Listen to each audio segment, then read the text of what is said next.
I cleared 4 exams in 2 attempts, and thereafter I just went on with this profession. When I chose this profession, it was largely based on what my father and some of his colleagues advised. But in hindsight, I believe it was a great choice, and I've learned a lot, grown a lot, benefited a lot from this profession. When we grow up, we are largely told to cram or mug up and go and write exams. You do have a bit more of application when it comes to actual exams. So if you are able to make that bit of adjustment, I don't think actual exams are very difficult to pass. The application is very wide, and it's on us collectively as a profession to go and market our skills and tell the world about all the areas where we belong.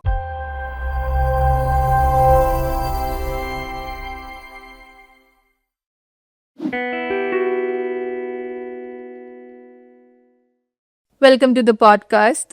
Welcome to GCA Talks, and I'm very happy to have you here. So, why become an actuary? The actual story of you becoming an actuary. So thank you so much for having me, Nitya. Why I became an actuary, that's an interesting one. I mean, back in those days, we wouldn't choose what we have to become. Our parents would choose कि बेटा ये कर लो, ये try कर लो.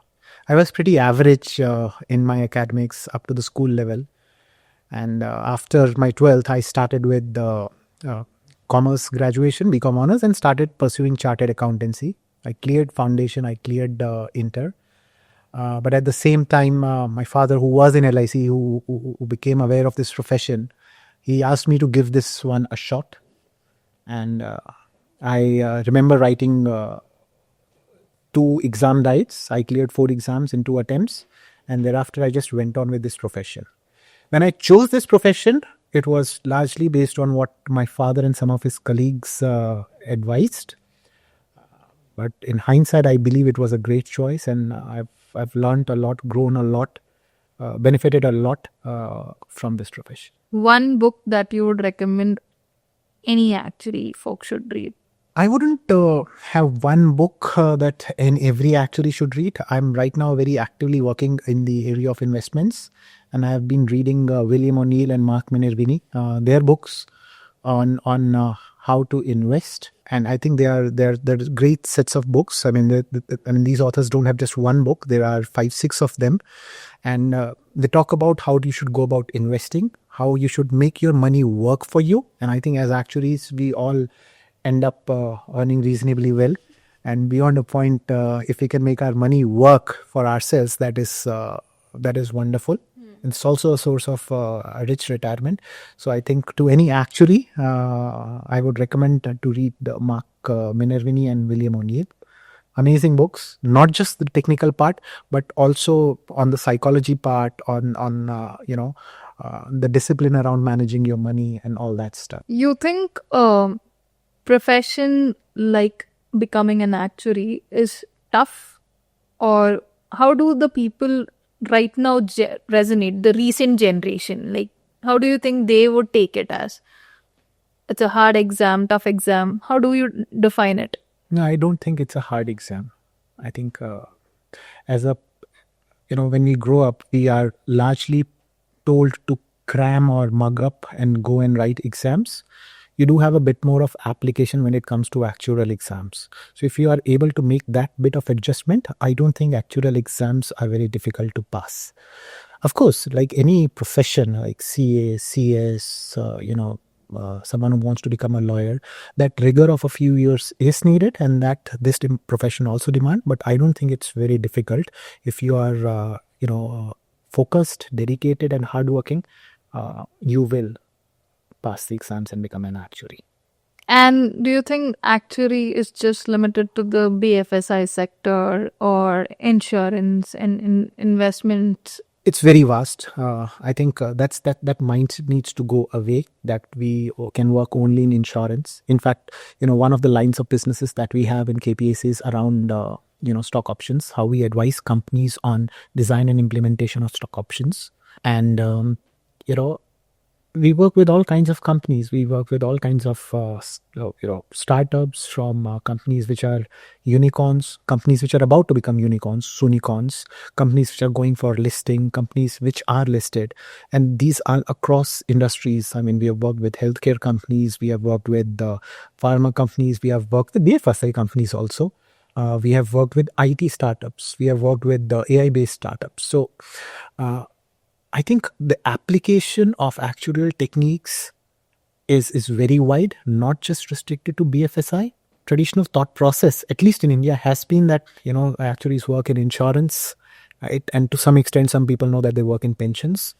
But the application is very wide, and it's on us collectively as a profession to go and market our skills and tell the world uh, about all the areas where we belong. I see that happening. It needs to happen more. Just tell me how a day in your life is. I'm not a very disciplined person. Not someone who will get up at 6 and get going. I usually get up aram se thoda, 7:30 types. That's early for marketing. That's early for marketing. Okay, good. I'm not feeling odd now. Then usually after the morning routines, I get on with a bit of reading, and I spend a couple of hours on looking at how the world news is shaping up and how the markets are opening and behaving. So थोड़ा time उसमें जाता है to understand bit of economics, bit of politics, and how the market opening is, and then I get ready and go to the office. Office is usually business as usual, but exciting times right now, by the way, because of new labor laws. There's a lot of work, and we are pressed on time. So दिनचर्या आजकल तो काफी different हुई है. But yeah, I mean, typically from 11 to 7, it's in the office. And office is not just about the pensions work that we do. We do as I said, all work on wider areas as well. So there are always exciting engagements that we are working on. That is there, and of course the investing part. I get bored sitting at one place, so I rarely sit in my seat full day. So I step out for my reading, and I go to a coffee shop and I spend time reading there. So that happens twice or thrice every day, 2-3 breaks of 1 hour each.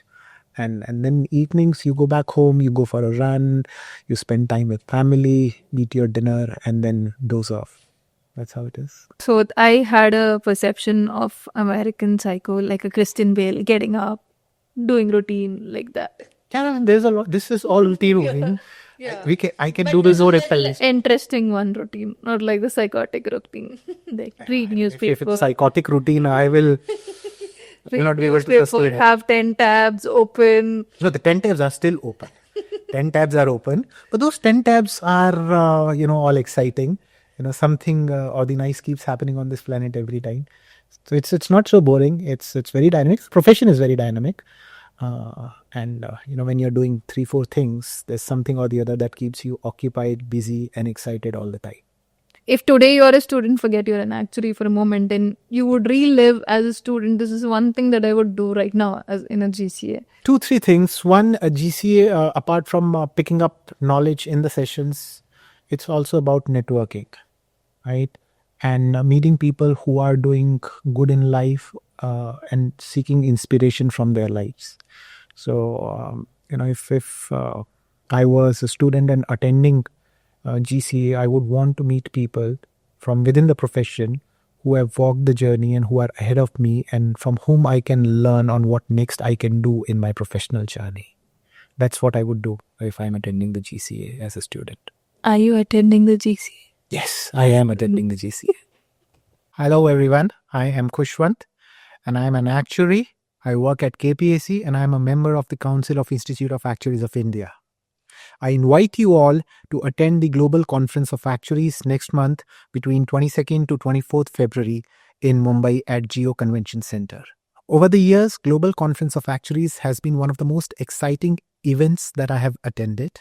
I have learned a lot by attending Global Conference of Actuaries, as there are really exciting and learned speakers who come to this, not just from India, not just from government, but also from outside of India. There are always very exciting topics, and this time you are expected to, hear a lot on the Viksit Bharat and the role this profession can play in making India developed.